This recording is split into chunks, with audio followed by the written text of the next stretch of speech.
Guys, sispan di, how do you call this? An pil moun fe ere sa le a pose kesyon sa en anglais. Men gramatikalman, kesyon sa pa korek. E mwen konen exactement pou ki sa nou fe ere sa. Paske nan kreol lan, le nap pose kesyon ki jan ou rele sa, nou tradwil direk en anglais. E anglais an pa mache kon sa. Si ou vle mande non yon bagay en anglais, ou pap di how do you call this?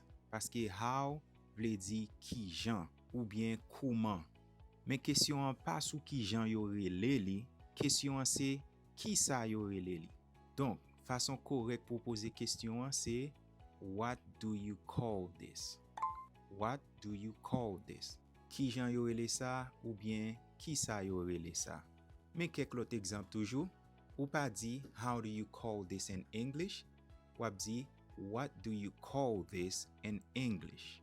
Ki jan ou bien ki sa yo rele sa en anglais. Men gen kek ka kote ou ka utilize how. Par exemple, ki jan mwen ta dwe rele ou? La mka di how should I call you? Ki jan ou rele chien lan? How do you call your dog? Ki jan maman ou rele ou? How does your mom call you? Nan ekzamp sa yo, how lan plis itilize nan non moun itilize ou bien fason yo rele yon moun. Men si toutfwa se yon obje ou bien yon bagay wap montre, ou pap di how do you call this, wap di what do you call this. Kounya la, chwazi kesyon ki korek la. Kite repons nou nan komenter la.